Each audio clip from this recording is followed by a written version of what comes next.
Hello everyone, you're watching Awaz News. I'm Kubra Ali and I'll be taking you through big news across Canada. Toronto residents raise concerns about private spa at Ontario Place during community consultations, report.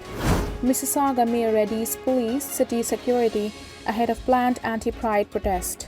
Suspect arrested in string of robberies, police say there may be more victims. High levels of bacteria in Lake Ontario closes 3 Toronto beaches. A TTC streetcar service returns to East Toronto route ahead of schedule. Hollywood strikes bring uncertainty to local businesses as TIFF nears. Those were the headlines, and now let's jump right into the detail. 3 Toronto beaches have been deemed unsafe to swim due to high levels of bacteria in Lake Ontario on Friday. E. coli levels at Murray Curtis Park East in Mississauga, Sunnyside Beach in downtown Toronto, and Cubami Beach in the beaches have been labelled as unsafe to swim by the City of Toronto ahead of the weekend.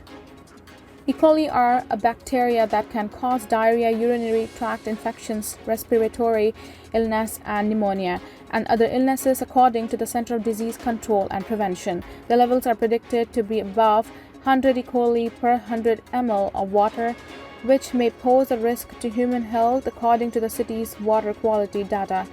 The current conditions are based on bacteria counts in beach water samples taken on Thursday after heavy rain dampened the city. The city advises against swimming after storms, floods, and heavy rainfall. Data was unavailable for an advisory at another 3 beaches: Hanlan's Point, Gibraltar Point, and Center Island. The Toronto International Film Festival is still more than a month away, but a pair of U.S. entertainment worker strikes have Hollywood North worried the annual event won't offer the usual boost for local businesses. When the Screen Actors Guild, American Federation of Television and Radio Artists, walked off the job at midnight Thursday, joining the Writers Guild of America on the picket line, the labor action halted scores of international productions and immediately stopped the promotional work actors carry out for the already completed films. That means TIFF, which is scheduled from September 7 to 17, could see bare red carpets and far fewer stars as SAG members skip premieres, panels, and press junkets, while they seek better wages and protections from artificial intelligence. A May survey CFIB conducted found almost half of Ontario's small businesses are making less than normal revenues, and 61% are carrying pandemic-related debt. Such businesses have a lot of hope hanging on TIFF. TIFF has not outlined what it will do in the event, and strikes stretch onto the festival period, but admitted it won't be unscathed. The last time TIFF and the research firm TNS Canada Limited studied the festival's financial impact was 2013. They found the event delivered at least $189 million in annual economic activity to Toronto businesses. Those numbers likely swelled as the festival grew in the last decade and started hosting an awards night and shutting down a strip of King Street West on TIFF's first weekend for stargazing and corporate promotions. Jesse Warfield isn't quite sure how much business TIFF will bring, especially if stars stay home, but he is used to festival drawing steady throngs to his restaurant district, which sits across from the TIFF Bell Lightbox on King Street West.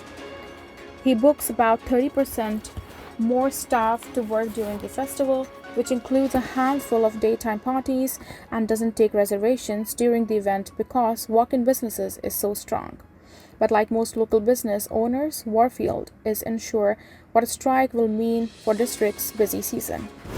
Police have made an arrest in connection with a rash of street-level robberies that took place in Toronto's East and West Ends this week.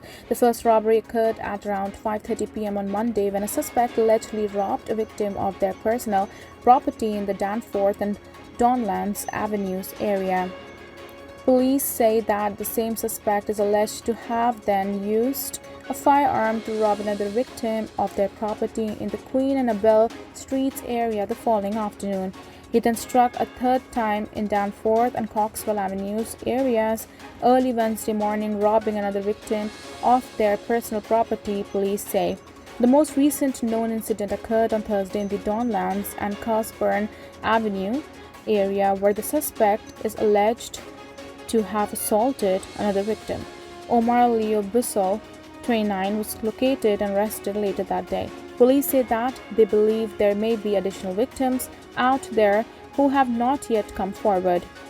The majority of Toronto residents who took part in public consultations on the future of Ontario Place did not support the redevelopment plans for the West Island, according to a recently released report by the City of Toronto. Early this year, the city held community consultation sessions about the province's plan for redeveloping Ontario Place. According to the city, nearly 900 people combined attended the in-person meeting held on April 15, as well as a virtual session 3 days later. Nearly 300 paper and digital feedback forms were also received. Most of the concerns involved the construction of massive private spa and water park on the West Island. The proposed design for the spa, which will be operated by Austrian resort developer Therm, includes a 22,000 square meter glass structure and a 5-level underground parking garage. According to Infrastructure Ontario, the spa building will take up about 50% of the West Island. Another issue raised at the meetings was how the structure would impact bird migration and wildlife habitats. Members of the public also pointed out that the number of parking spaces proposed for the site is not aligned with the city and province's environmental and sustainability goals. Streetcar service on an East Toronto TTC route will return ahead of schedule next week after a period of maintenance. As of Monday, the 506 Carlton streetcar will run along Gerrard Street East and Coxwell Avenue again after it was placed out of commission for track replacement in June. The return comes 3 weeks ahead of the schedule, the TTC said in a statement released Friday. The 506 streetcar will service stops both ways along Gerrard Street East and South and Coxwell Avenue to Queen Street East. The 506C bus replacement will continue to operate between Castle, Frank and Victoria Park stations, with stops along Parliament Street, Gerrard Street East, Greenwood Danforth and Coxwell Avenues, Upper Gerrard Street East and Victoria Park Avenue. In the statement, TTC CEO Rick Leary acknowledged the hard work of the Commission's employees. A full list of service advisories can be found on the TTC's website. The Mayor of Mississauga has readied police and city security ahead of an anti-pride protest planned over the weekend. On Friday, Mississauga Mayor Bonnie Crombie issued a statement that she was deeply disappointed to learn of the action planned to take place in the vicinity of City Hall on Saturday. Crombie did not provide details on the event or who was behind the organization of it.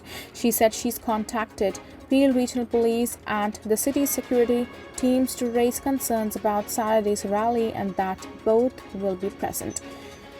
Awaz News has reached out to Peel Police for a statement on possible enforcement plans ahead of the protest. As Celebration Square is public property, Crombie noted the city cannot stop the event from proceeding unless the group violates the law. Any violations or instances of hate during the event will be promptly reported to authorities and investigated, she said. The Mayor of Mississauga has readied police and city security ahead of an anti-pride protest planned over the weekend. On Friday, Mississauga Mayor Bonnie Crombie issued a statement that she was deeply disappointed to learn of the action planned to take place in the vicinity of City Hall on Saturday. Crombie did not provide details on the event or who was behind the organization of it. She said she's contacted Peel Regional Police and the city's security teams to raise concerns about Saturday's rally and that both will be present. Awaz News has reached out to Peel Police for a statement on possible enforcement plans ahead of the protest. As Celebration Square is public property, Crombie noted the city cannot stop the event from proceeding unless the group violates the law. Any violations or instances of hate during the event will be promptly reported to authorities and investigated, she said. Thank you for tuning in. I'm Kubra Ali. I'll see you back tomorrow, same time, same channel. Have a good night.